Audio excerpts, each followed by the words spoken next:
Imagine this. You found a home that you just can't get out of your mind. It's like the first love and the trust of your life. But before you put your money on the line, you very smartly decided to drive into the community to check it out. Let's just say a bad neighborhood isn't always so obvious. So let's take a look at some red flags to make sure you're not making a mistake. My name is Fabio Dominici. I'm a real estate agent in the area of Fredericksburg, Virginia. And my passion is helping you make sense of real estate. And we help people just like you every day. If you need help finding a top agent near you, or just want to drop me a line to say hello, my contact info is below.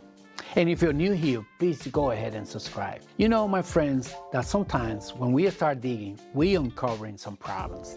So when we are talking about your home, we want to make sure that we find the right choice.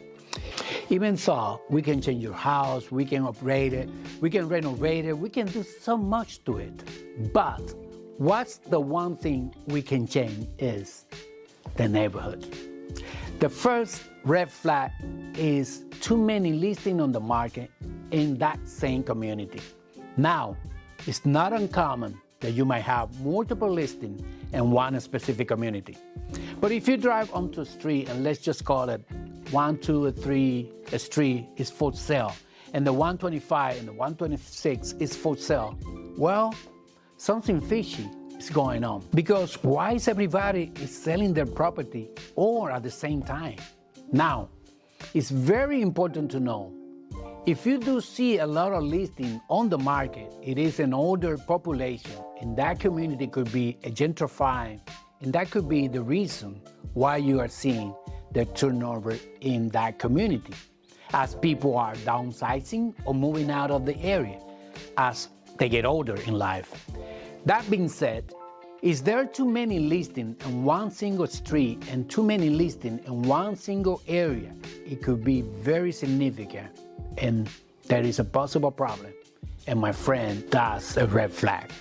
We want to make sure that's not a sinister sign of there might be some crime issues on the area. So get to the police department and get accurate information. The second red flag is schools. Are they taking on less students? Now, you might be wondering, Fabio, what does have to do with the neighborhood and the home sales in the area and the home that I want to buy?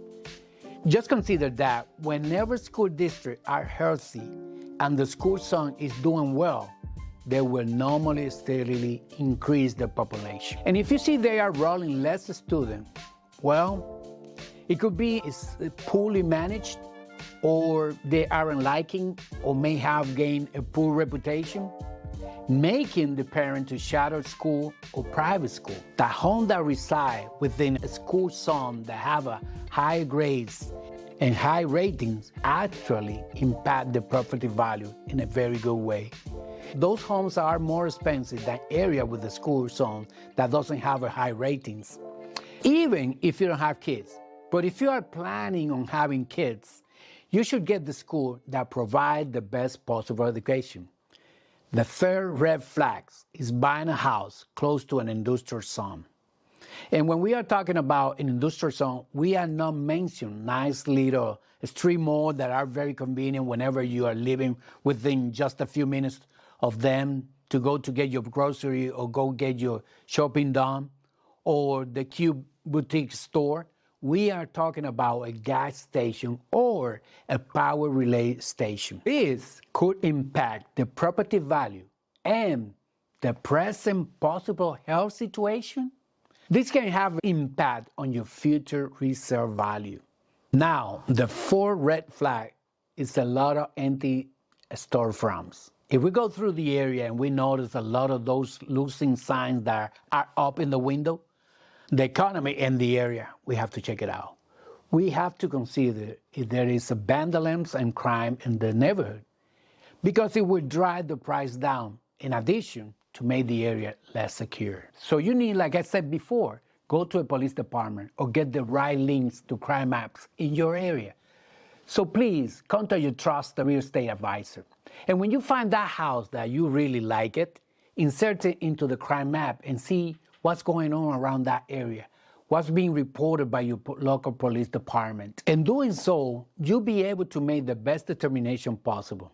That if you are comfortable with what you see in that area and comparing to other areas that you have in mind, when you see a lot of empty storefronts, it's an indicator that the residents of the area have less cash flow that they had at one point when they built those businesses.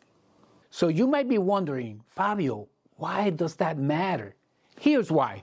If people have less cash flow or income on dining out and shopping at the local boutique and the store in the area, for this reason, why those businesses close down, it also likely means that the maintenance of the property is poor because they don't have enough income to take care of it.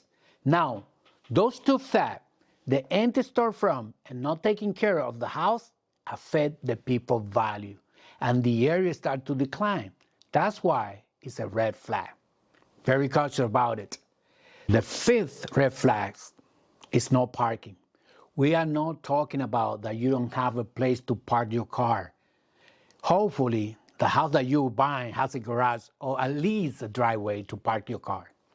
We are talking about those communities when you drive into and it looks like a bumper-to-bumper rush hour traffic. You know what I said. You get there, there's nowhere to park. You can find any of those additional guest parking spot.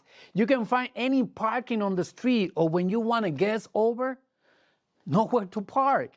People, this could be a big red flag to enjoy living in the house. Now, if this doesn't matter to you, cool. But a lot of us want to make sure that we have a place for our guests to be able to park in, and hopefully people aren't parking in front of our own houses, taking up our own valuable parking. Something to think about. I'm looking forward to our next conversation about real estate.